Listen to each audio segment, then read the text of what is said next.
guys, I'm Layla. Today we're in Etheria Restart and I want to talk about shells. I think shells are such a cool dynamic, such a cool thing that's integrated into this game. So I want to explain what they are, how to get them, and I want to take a moment and thank Etheria Restart for sponsoring today's video. I'll have a download link below, that way you guys can register for the game, check it out, and you're going to see that the game officially launches on June 5th. Alright, so what are shells? Basically what shells are, to me, they're these cute little critters that you end up almost having as like a pet alongside your animus. That's how I see them. But how Etheria Restart actually kind of explained them, and I think is pretty neat, is that they explain them as like their additional weapons that you get to equip on your animus. Alright, so even though they're cute and cuddly and adorable, obviously they're going to pack a punch depending on who you choose. So for example, I happen to have White Fang here. And what's great with these is very similar to like animuses, is you can level them up, you can also awaken them, which gives them extra abilities on top of what their initial skills are. So with White Fang, you are going to see that he's boosted all the way up, and he happens to be this striking kind of shell, right? So it's going to be a weapon that's for a damage dealer. And he looks cool. I mean, what is this? Kind of looks like a wolf, right? Kind of looks like the spirit wolf that's got this like really cool like metal mechanical mask on. I think looks really neat. Okay, so with White Fang has the ability called Overclocking, which means it increases the animus attack by 28%. Now the animus they're talking about is the animus that you end up mounting this shell to. So whoever you're going to attach it to, right? And in this case, I have this shell attached to Lian. We also have increases animus speed by 18.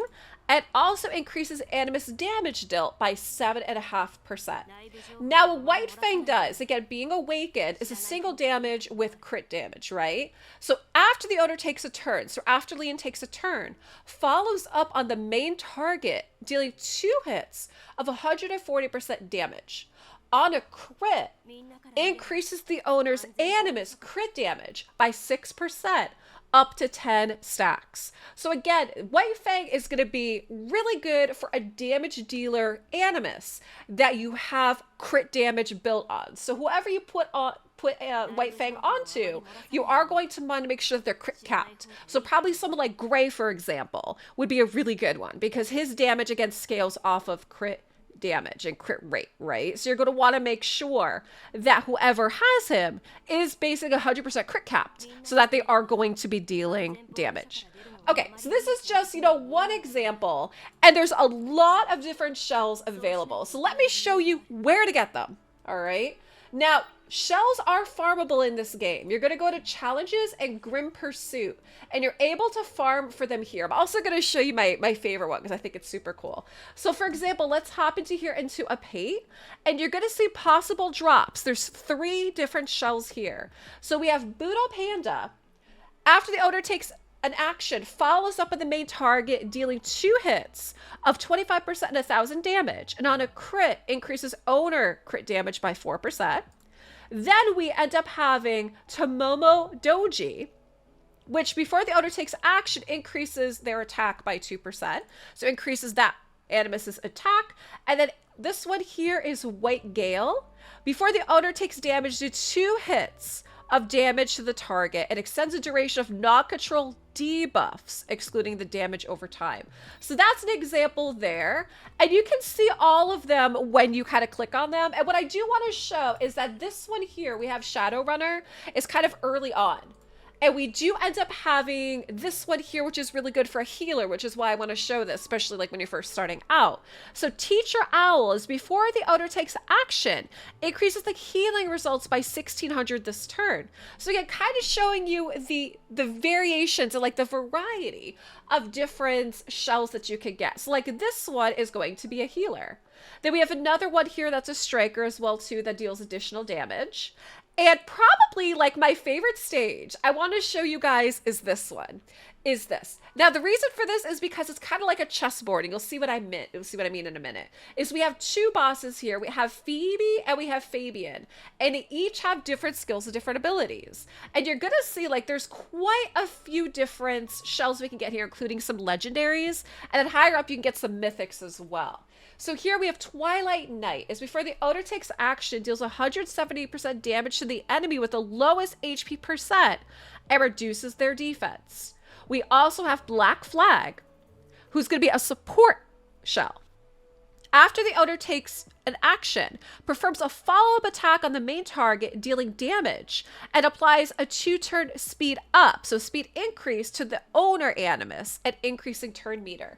So Black Flag is going to do damage, but it's also going to boost up the animus's speed and turn meter as well. Then we also have Diamond Heart, who's going to be a support. So with hers, before the owner takes action, increases defense and applies a 2-turn shield. So defense and shield equal to 300% of own defense to owner animus and ally with the lowest HP percent. So again, showing you like the different variations of shells that we have here. Mermaid Princess is survivor. Before the owner takes action, if the owner animus has debuffs, purifies 2. So this one's going to be like a debuffing kind of shell. And then we had already seen this one previously. We had White Gale.